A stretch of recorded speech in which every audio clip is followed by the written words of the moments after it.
to retail because I was part of a group which had multiple businesses, and they put me into a business which was the flavor of that time, which was .com. And I got thoroughly bored looking at computer morning to evening and sometimes midnight. And I told them, I said, something I'm doing which I just don't enjoy doing. Can you do something for me? And they said, okay, we have this new business, barista, opening coffee shops. Why don't you go there and start opening few stores? So that's how I started my journey in retail in 2000, started opening stores for barista coffee shop. And we go through cycles. We opened stores, then we realized we opened too many, then we consolidated. And then company said, let's take a breath. And I said, if I'm not opening store, what I am doing? So they said, okay, you created this problem, now you go and run it. So I was made regional manager to run 52 stores in West, and I ran operations for some time. And then, there were structural changes, and I moved out, and I did consulting for real estate through Cushman & Wakefield. I started retail consulting practice there. 5 years, I helped retailers and mall developers to develop retail and retail stores. And then I moved to Inorbit. I started with the leasing part of it. When I joined, we had one mall fully operational, one mall just launched a few months back, one mall about to get launched in a couple of months from my joining, and another 3 in construction. That time, we took some strategic calls. We are now 4 malls. For the last 7 years, I have been running this company as CEO. And when Amitabh asked me to do this solo, I was thinking what to share here. And the brief given to me was, can you share some of the learnings? In retail, one thing which I realized, my learnings are only as relevant and good as they are today. Whatever my learnings are over the last 23 years, they may not be relevant tomorrow, because retail per se is linked to the social fabric, our lives, what we see, what we do, what we eat, how we think, how we enjoy our life. And the consumer is changing every day. And hence, the relevance as a retail infrastructure creator or retailer, to stay relevant to the consumer, I have to change every day. Some of these changes take time to get noticed, but we are changing every day because my society is changing every day. My consumption pattern is changing every day. But some things that I picked to share with you, and I'm using both my experiences as a retailer and as a mall operator to share on both sides of the table, that some learnings that I picked over the years have not changed. They are so core, so basic, that they will stay relevant. They will keep us grounded and disciplined in what we do. I often say that retail is a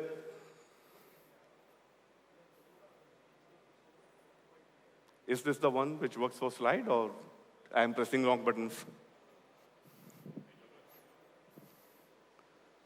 This one. So retail, in my experience, is the simplest business on the earth. It's very simple business. There's no complexity. You try to become a hero, you will go wrong. Because something is so basic, so linked to the social fabric, that you can't go wrong if you just stick to the basics. But it's not an easy business. It's a simple business, but not so easy business. It's a very, very tough business to do every day. It's like Formula 1 race. You get your best lap timing. What you got to do is to repeat that 52, 55, 57 laps, lap after lap. You can't brake earlier, you can't accelerate earlier. You have to be precise to get that best timing repeated 52 times, 55 times. And that makes it very, very difficult business to be in. Because what you need to do is to repeat your excellence day after day. The minute we try to do something new, we are adding complexities. And that complexity takes us away from what we do at a best excellent timing or the manner it is. So if I look at retail, product is a very basic thing. If you have seen last 5, 7 years in this industry, Westside is a beautiful story of how they reintroduced the product and how they have grown. Levi's is a beautiful story, how they went back to their basic product configuration and the kind of growth they have done.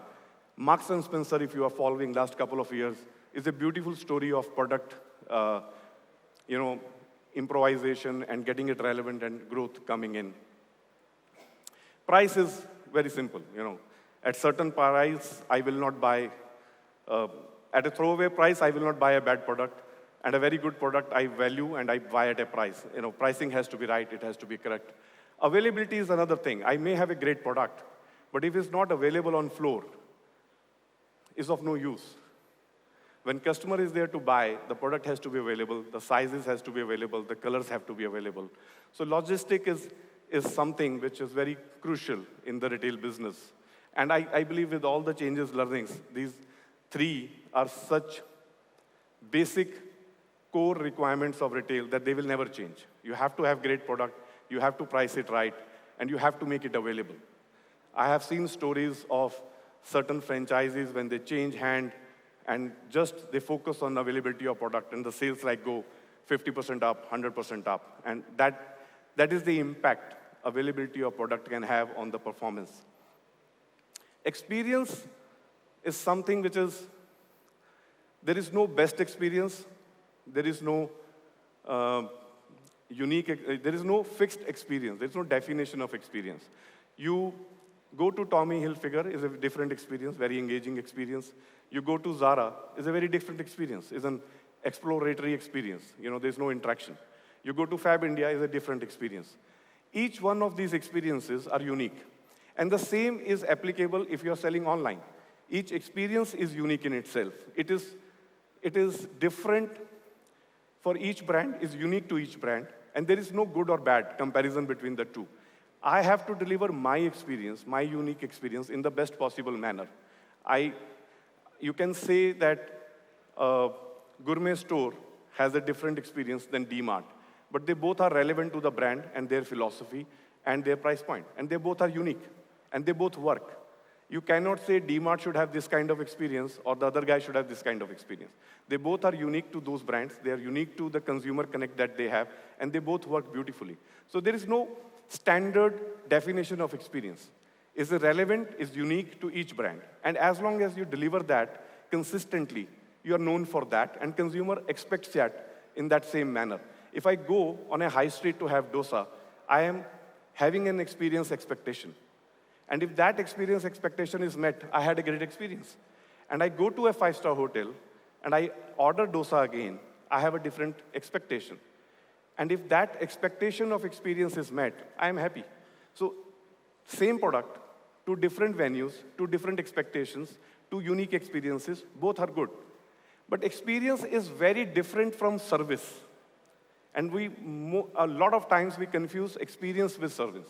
Service is something that I, as a retailer, do to the consumer. I do, there's an action. Experience is something that consumer is experiencing. There is no transaction there. It's just how I feel. When I first went to Taj Mahal in Agra, and I entered the door, and the Taj opened in front of me, it was a jaw-dropping experience. Wow, somebody made it. Now, Taj did nothing to me. I had the worst traffic. I had the worst walk up to that gate. Government did nothing good for me. So there was no service. But still, my experience was wow. So I wanted to just emphasize on that. The service does not necessarily mean experience. I may have a great service, but I may still have a bad experience. Or I may have a worst service, as in case of Taj Mahal Agra, but I may still have a great experience. So there is a differentiation between the two, and that need to be understood. The service is not experience. Service is something that I do to you as a consumer, and experience is something that I receive without you doing anything. And that is a much more tangible, service is much more tangible, experience is much more intangible, I feel, is to do with the feelings. If I look at shopping centers, now I picked 5 which I believe are the basics of a successful shopping center. Size. We have seen markets being created where there was no consumption market. There was no micro market existing. And somebody became that catalyst by creating that large infrastructure. and created those markets.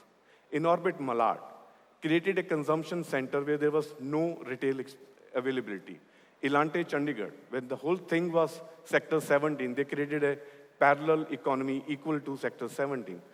Same Palladium in Lower Parel. There was no high street.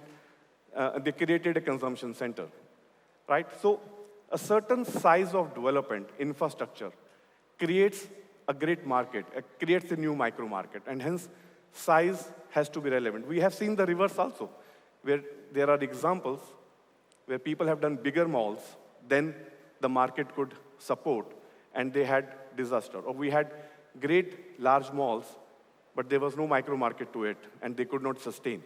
So if you see around on the size, you will find certain relevant sizes in a micro market which were having consumption potential, but they created new potential.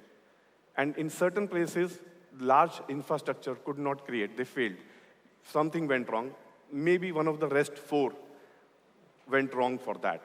Now, if you look at location, we have examples where malls which were created on the best of the high streets of the city, and they failed.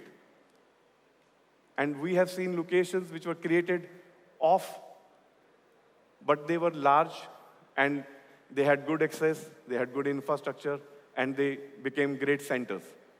So location for retail always will remain a very, very critical aspect. And when we say location, it largely has to do with the development around that location, not only present, but future development around that location, and the access. Sometimes you may have a great product, but if it is not accessible, it becomes difficult to connect with consumer. The third most critical thing for me in a mall is the design and floor plate. How that entire floor plate is laid out, how the design of the mall makes it intuitive for consumer to walk around and experience the shopping center. I remember when I first stepped into South City Mall, Calcutta, and I looked at the atrium and I said, wow, this mall will rock. And it was yet to open that time, but I got that feeling. I said, this is a place people would love coming in. It's simple, just one track to follow. The sense of space is there. I had the same feeling when I first stepped into Inorbit Hyderabad. And when I first stepped into Inorbit Hyderabad, I was not an employee of Inorbit, so I was an outsider. And I was looking at it and said, oh my God, this looks beautiful. This will work. I had a similar feeling for Mall of India. I had a similar feeling of Seawood, New Bombay. When I said, wow. And in fact, I remember one of the conversations that time with one of the employees there. I said, your anchor will be your atrium, because it's like you enter and you say, wow. And that is more powerful anchor than any of your retailers existing in this mall. If you don't have any anchor, you still will have a great mall.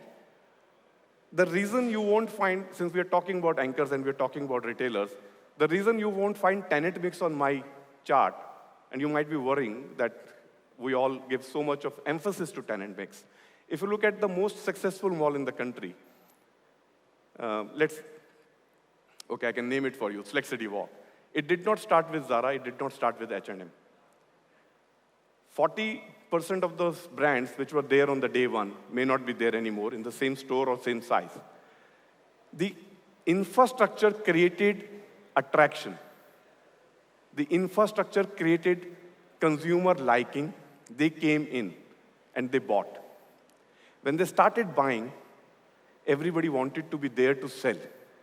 The tenant mix somehow finds a leveling ground over the period of time. You know, somebody started very high-end, found consumer is not buying high-end moved out, mid-price point moved in, and the mall does great. Sometimes you start with mid-price point, and consumer prosperity keeps growing, and you keep growing in the price point, and then, you know, the demand and supply economic equations take over. No, I'm not saying the leasing managers here are not doing a good job, but I'm saying the economic levelers push your tenant mix according to the consumption infrastructure. And that's why I have not put it here, because it's a dynamic situation. It keeps changing. So for me, the size, location, design of the floor, management is very important, what you do. what you do on a daily basis, who are the people who are running the mall, makes huge amount of difference. There are small irritants that a consumer goes through. Can you look at them? There are distractions that a customer goes through at their mall. Can you identify them? Can you remove them? Many a times, we do things in our malls which are great, but do they take the attention of the consumer away from the window? A customer is walking an aisle. The customer has that finite time to look at window. And that window shopping word or the impulse buying word has a great meaning. If I'm not able to let customer walk that aisle without any distraction, I am doing injustice to the consumption. Because that moment when the consumer looks at the window and likes a jacket, likes a dress, likes a shirt, walks into the store. And I'm sure all of you would have seen, standing in a mall floor, that a group of customers walking, they look at the product and they say, let me have a closer look. They walk into the store and they end up buying something. So management on a daily basis has to work on that can I make this journey of the customer and remove all distractions from them and the merchandise that they are here to buy. Sometimes large installations, great ceilings, great floorings, they may look good, but they may also be a distraction. Because I don't want customer to look at my floor or my ceiling. I want them to look at the merchandise, because that's my business. All I need is my floor and my ceiling should not distract them. They should not look at something in the floor and say, this is distracting me. So if you have read the book, Be My Guest, Disney World, they talk about the gap between the two tiles, even of 1 millimeter, is felt by the customer below their shoes and says, there was something wrong in this flooring. That distracts my train of thought, that distracts my journey of joy being there, and takes my thought to that 1 millimeter gap in the floor and says, something came below my floor, my foot, what was it? And it breaks. The product I was looking at and I was attracted to has taken a back burner, and suddenly that 1 millimeter gap in between the two tiles has become prominent, has taken prominence in my journey right now. And management is very, very critical to ensure that we are working on it day in, day out. It's a simple business. We have to look at simple things, but you have to look at it every day. There are huge amount of movement in the floor. There's a huge amount of movement of goods, and there are distractions getting created every day. And management's role there is to make sure that we are on the floor and we are attending to those distractions and making it smooth for the consumer. I think financial model is another thing which is very critical. And I'm not saying that each mall has to be fully lease model. You should not sell. You should not do starter sale. The two very successful malls in the country have some part of the mall sold out, whether it is one anchor or something. But two most successful malls, both have some part of the mall sold out. So I'm not saying that it has to be 100% owned, but it has to be 100% controllable. You sell the component which does not take the control away. So financial model has to be upfronted, has to be closed, and understood.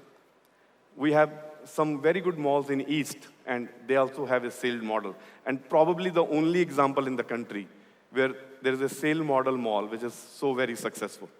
So financial model, to me, is another critical aspect. If you go wrong in your financial model, sometimes you are killed by the cost of interest on the investment that you have made. And we have umpteen number of examples around.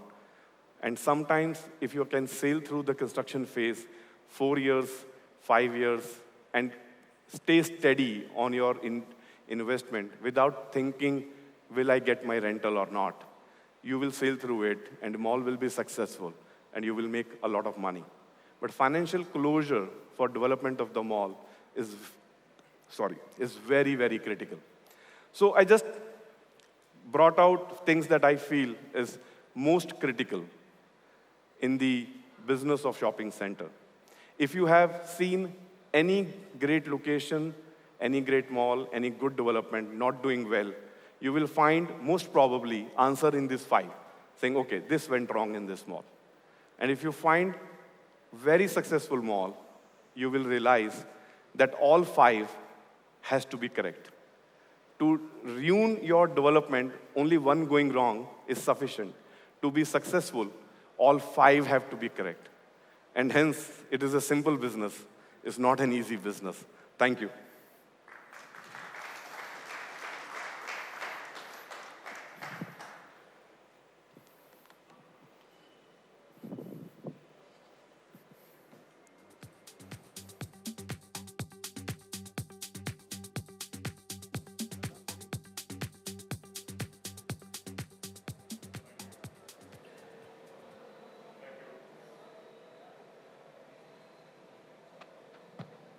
Thank you, Rajneesh. Next, ladies and gentlemen, we have Sanjeev Rao, CEO of Being Human Clothing. Sanjeev?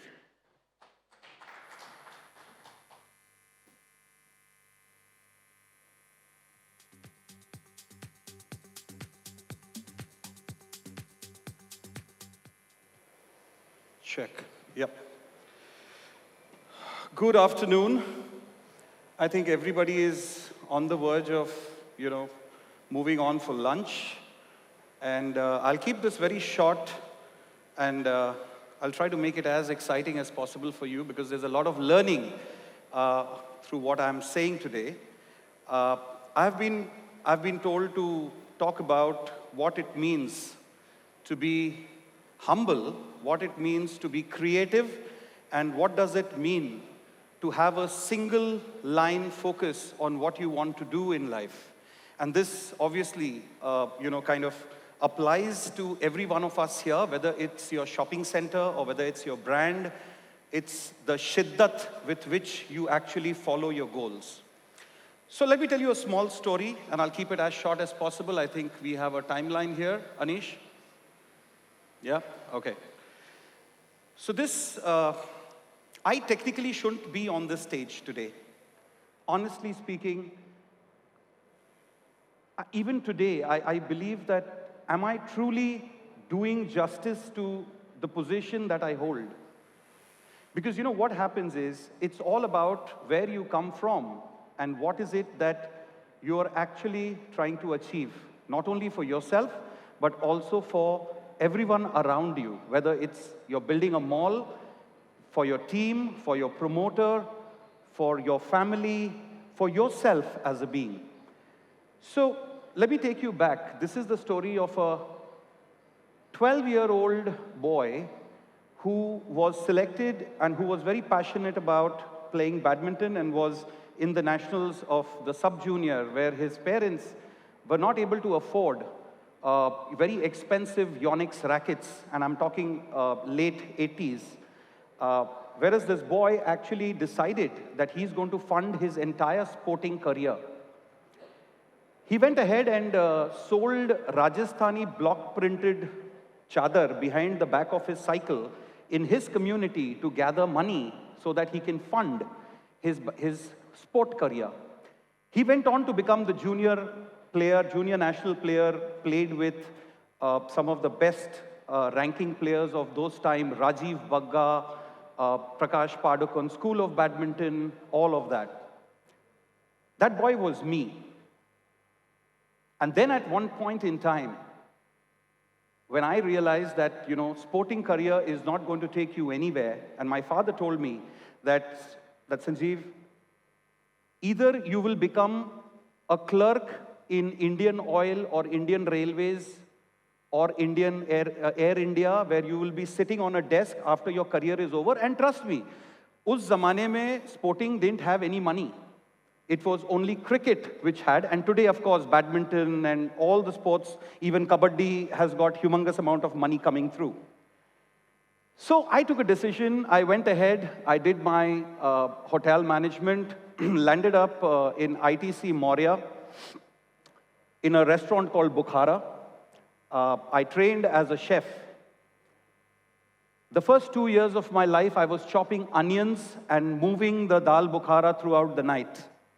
And this was for 2 years till I realized that this is not my calling.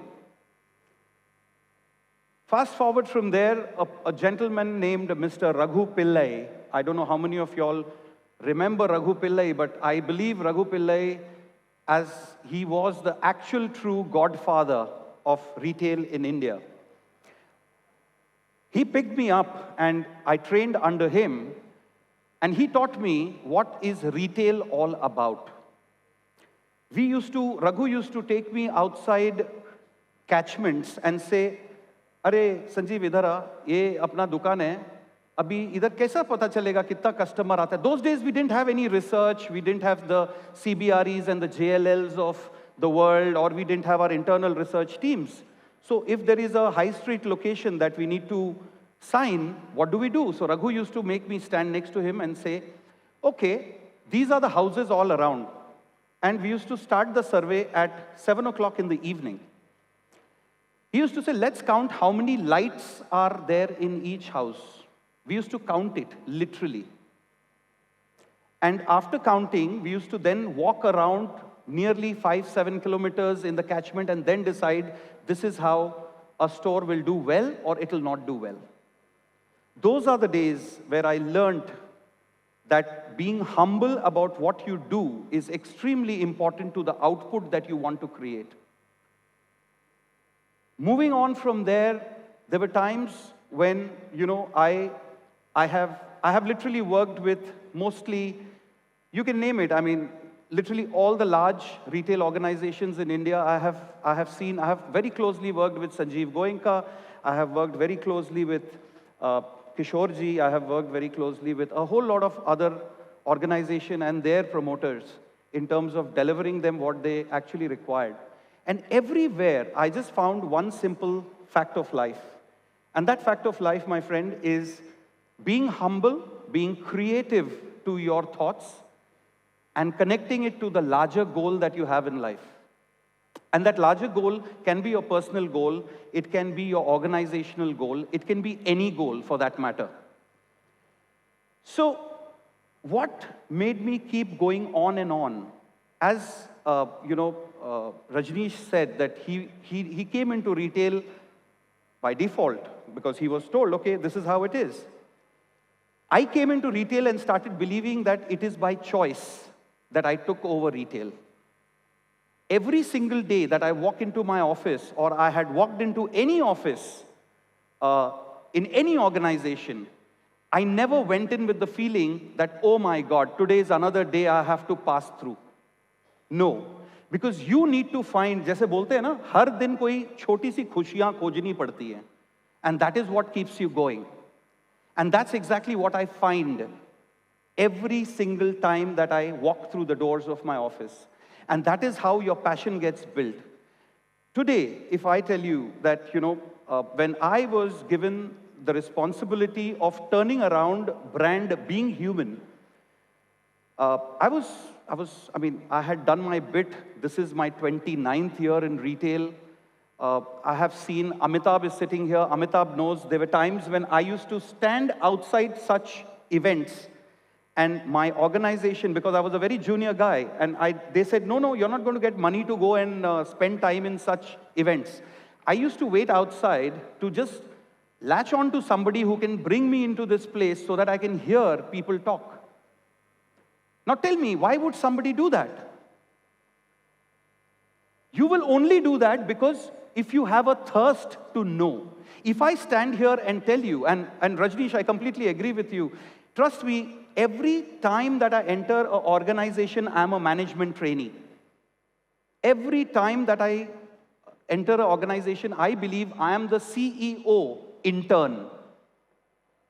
Because just because you're the CEO or you're the head of operations or you're the vice president, it doesn't mean that you know everything. No, you don't. Every organization is very unique to itself. So coming back, when I was told that, Sanjeev, we want you on board because we want you to turn around this brand called Being Human. Not going into too much of details, Everybody knows the Being Human brand is owned by, the celebrity Khan family in India. They could have very easily, when they took over the brand, they could have easily given it off to a Flipkart or a Myntra, taken the royalty, be happy with life. No, they didn't do that. We all decided that we are going to run this brand, and we are going to make this brand into one of the proudest brands that India could ever have. And ladies and gentlemen, this is the stage where I stand today. Please mark the date. This brand will move on to becoming a 1,000 crore brand in the next 4 to 5 years' time with a complete international presence, which we will all be very proud of. The process has already started. What makes us take that step?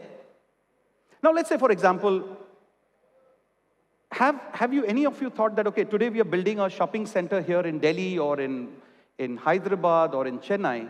What would it take for you all to go global or do something which is disruptive, which makes you stand apart, which makes people look at you and say, wow. Now, when it comes to shopping center, as Rajneesh just said, you enter into the atrium and you say, wow. The same way, how many brands are there in India where you walk in and say, wow, I never knew that, this kind of merchandise can be available. It's that wow that we work for. And I'm not here to talk about Being Human. I've been told to talk about my experience. And Being Human, since I'm there as a part of Being Human, I'm definitely talking about it. Because every single day, we breathe, live the philosophies that we charter on our own. And that's very important. The ability to dream and the will to do is extremely important for each one of us sitting here. I'm sure there are huge number of people who have got more experience than what I have. I'm still learning. And with that learning which I have inside me, all I can tell you is nothing is impossible. Nothing. From the boy who started selling bed sheets on a cycle to the man who's standing here on the stage today. And I can promise you to the team that I have standing on an international stage, possibly maybe the World Retail Congress, and giving the same story with a positive ending is also possible if you put your mind to it. Do not at any point in time negate any kind of suggestion that comes across, however small it might be.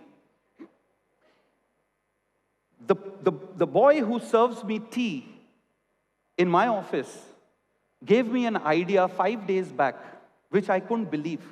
And he gave me this idea because he's busy serving tea to everybody. And I said, wow, I never thought about it. Let's implement it. So please understand what I'm trying to tell here. What I'm basically trying to tell is all of this comes when you open your mind. If you start thinking you know it all, I'm sorry, it doesn't work. Today, if you think that, yes, I'm open, God has given me 2 ears and 1 mouth, I will listen more and talk a little less and listen to what my team is talking. Of course, until unless your team is way out of the line, then you put in your decision. But till such time, I think the art of listening is the key to the start of believing in what your team can do, what you can do, and what you can deliver on your personal level. Secondly comes the creativity. Never stop the creativity. Today, honest to God, my design team, I went to them and I told them that I need something disruptive. I need something which nobody has done till today. And Shadab is sitting here. He heads my development team. So Shadab will know that, when we wanted to do disruption in fashion, everybody, including my promoter, came and said, Sanjeev, are you sure you want to do this? I said, yes, I want to do this. We said, okay, how do we camouflage it, make it very, very simple, and make it very, very easy to digest? I don't know how many of you all were there in Delhi when we did the fashion show. But if you would have seen, a large part of the collection in my fashion show was called Blur. So do you know what Blur is? How many of you have heard about our launch? Of course, we have still not launched it. We are going to launch it now. But how many of you have heard the word going around in terms of what Being Human is doing about Blur? No one? Good. That's what I expected. I don't want it to go out. I want to tell you what it is. Blur is gender neutral. Blur is a collection which talks about diversity and inclusion. Blur is something that everybody wants to stand for but cannot. Blur is what at times you feel inside you but you cannot talk about it. Blur is all about blurring the line between menswear and women's wear. It's called gender-free clothing. It is a line of clothing which is for the LGBTQ community as well. Now, to do that kind of disruption, one needs to understand that there is a very thin line in India. But surprisingly, this entire line was accepted with a lot of encouragement. And this line, as we speak, is going to be one of the running lines in some of my stores which we are coming up in Canada. Because there people are more accepting, there's a gender neutrality, it's free-flowing. So coming back to creativity, the way that creativity has to flow, there has to be a consistent going after creativity kind of a stance. There's a consistency, you will fail, and fail you must, because I believe that failure and success are not opposite to each other. No, sir, it is not. Failure is a part of success. And therefore, it makes this even more important for all of us to understand that one has to keep going for it. Coming back to what y'all do, the majority of people sitting here are shopping center people. I know y'all have gone through massive hardships. There were retailers breathing down your neck on rental waivers. There were banks which were chasing you for the EMIs. The government was being approached. There was not much of things happening. Everything was in a turmoil. But you know, there is something called the principle of loss, which technically means, and I'll explain this to you, you know, as long as we have things around us, we don't respect it. The moment it is taken away from us, we start missing it. So therefore, I'll give you a small example. I live in Mumbai, and the lockdown was there. First of all, the first store which opened up was a pharmacy. And I know the name, it's called Noble or Wellness, one of them. My wife rushed to the pharmacy. I said, hey, we have got all the medicines, we have got everything. Why are you going? She's like, damn it, I'm missing shopping, I need to go. So she picked up shampoos and she picked up everything other than medicines from a pharmacy. It's the fear, what we call as a FOMO. Also, at the same time, you know, when you move out of your comfort zone, let's say, for example, many people went out of cities and went and settled into villages, towns, their own ancestral houses. That's when they called me up and said, yaar, yahan swimming pool bhi nahi hai.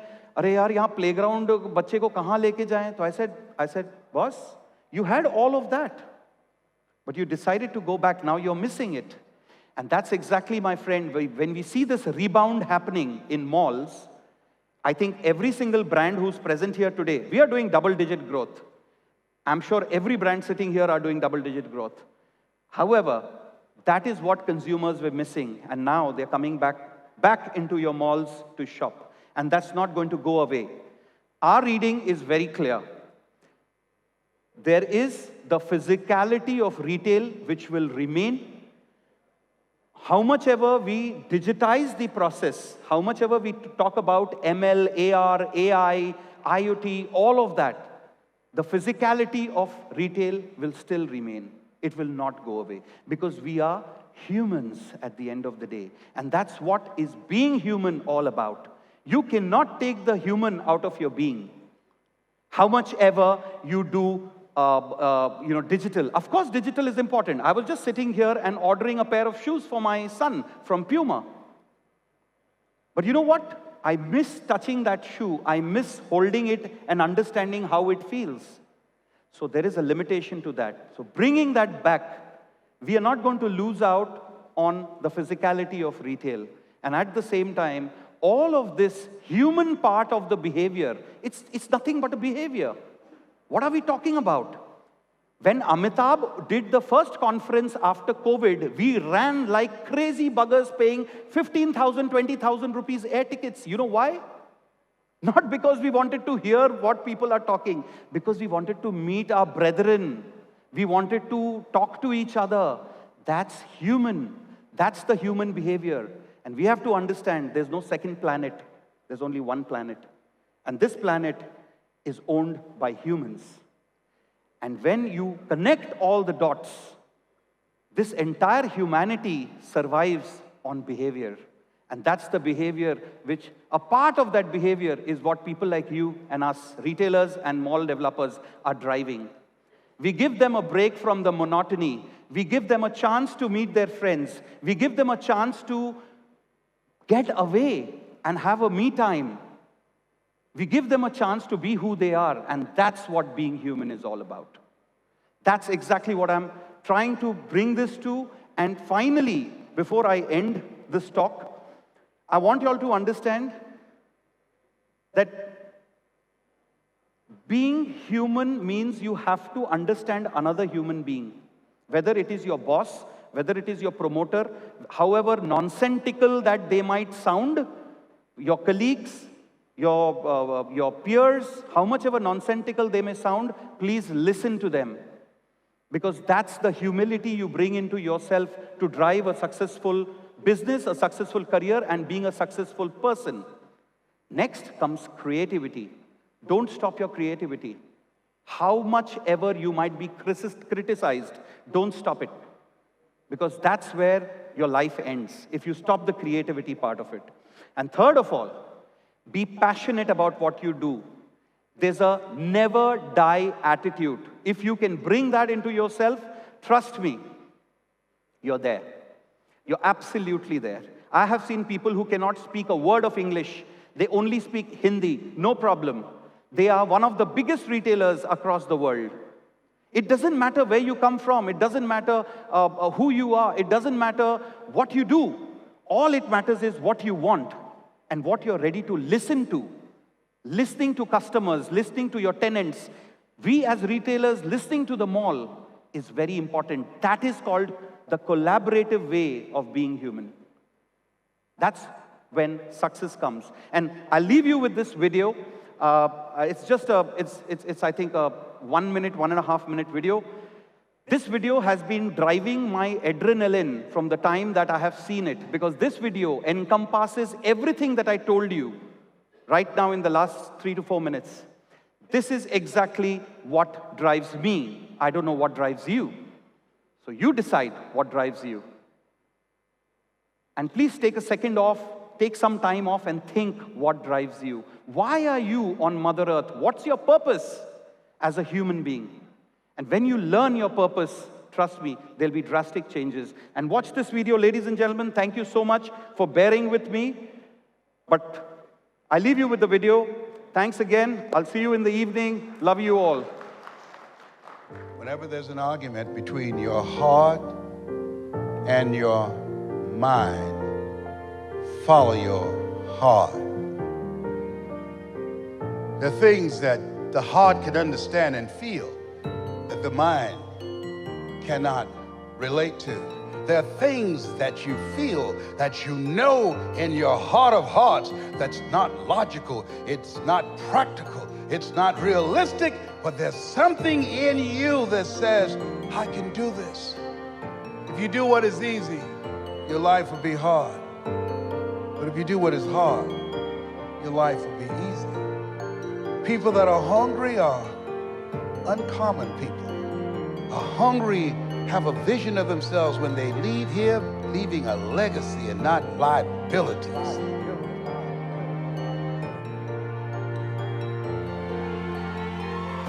How do you get to that next level? You must learn to dominate.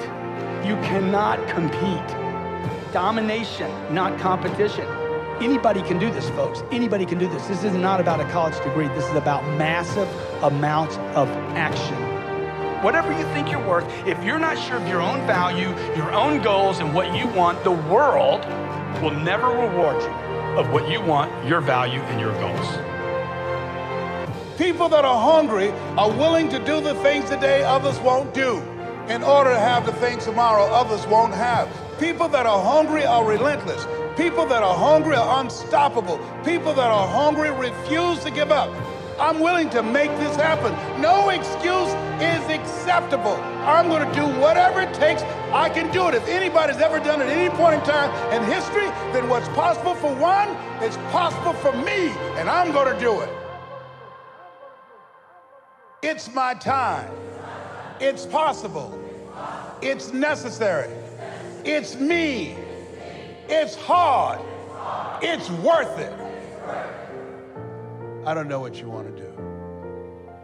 If you want a thing bad enough to go out and fight for it, to work day and night for it, to give up your time, your peace, and your sleep for it, if all that you dream and scheme is about it, and life seems useless and worthless without it, and if you gladly sweat for it and fret for it and plan for it and lose all your terror of the opposition for it, and if you simply go after that thing that you want with all of your capacity, strength and sagacity, faith, hope, and confidence, and stern pertinacity, with the help of God, you'll get it.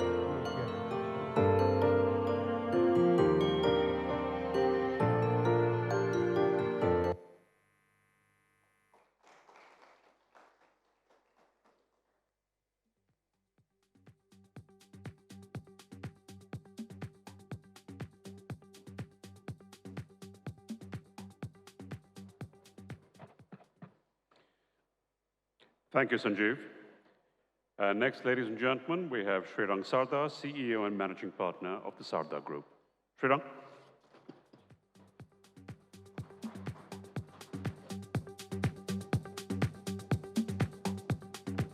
Thank you. This is going to be a little bit, I think, reflective compared to what happened before, especially with the video. But I thought I'd share a question I found really rewarding to explore. If you find an answer, great. Even if you don't find an answer, even the exploration to be very, very rewarding. And the question really is, do we know what business we are in? And I can take some simple examples. If you think of newspapers, we all know they make money with advertising. But are they in the advertising business or are they in the news business? More specifically, are they curating some news? And it's a certain type of a news media that I go to for a long article or analytical article or for breaking news and so on and so forth. So I found it to be extremely rewarding to look at this question and try and figure this out. A less obvious example is Starbucks. Are they in the coffee business? Are they in the F&B business? Or are they in some other business? To me, Starbucks is more about the place, actually it reminds me more about a panwala really, who recognizes you the instant you go there, gives you your pan without being asked for it. He knows what time of the day you go, and therefore you need 3 pans, 5 pans, 7 pans. And is the panwala in the pan business, or is that something he merely monetizes? So what we monetize, is that necessary a business? To me, it's an extremely rewarding question to answer. So, you could say the panwala is in the loyalty business. Starbucks is like that, actually. They believe they are the third place. They believe they are a place between the office and the home, where you can just be, you can meet friends, you can do work, you can socialize, and they happen to sell you F&B while doing this. I can speak from personal experience. We have a dairy business called Sarda Farms. We deliver milk in Bombay and Nasik. We make our own milk, and we produce our own milk. We have our own dairy farms and sort of deliver it to doorsteps of people. And on the face of it, we are in the milk business. And those of you in Bombay, and if you remotely also care about milk, it's a no-brainer to subscribe to us. But essentially, when we sort of looked at what we are trying to do, one of the things we figured out is we are actually more in the authentic and hassle-free business and less about milk. So there are things we do for authenticity. So one of the reasons we have our own cows and own farms is because it's about being authentic as purity. One of the reasons we doubled our delivery staff in COVID. We had 100% redundancy, and we did not miss a single day in COVID times in terms of delivery, even in the first lockdown, is because being on time, doing what you promise, delivering what you promise is about being authentic.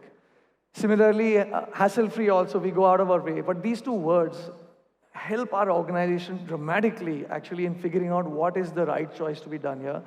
And it gives you a criteria of choice. So to my mind, it's really useful as a mall fraternity, I think, to question. And maybe this is a different answer for different malls. This is a different answer for different shopping centers. It need not be the same answer. Just like for all dairy companies, this may not be the answer. What business are we in? And if you figure out, and if you are able to articulate, it helps galvanize the organization for that output. So are we in the leasing business? Are we in the events business? Are we in the retail business? Or are we in some other business? I mean, that's the question. So as a mall, we are really delving deep into this question for ourselves. And it's something I would invite you to all do. If you have any thoughts, suggestions, ideas, please write to me. My email address is Shrirang, first name, last name, shrirang.sarda@sarda.co.in. But I found it to be extremely rewarding in almost all businesses we do to sort of ask this question, what business are we in? Thank you.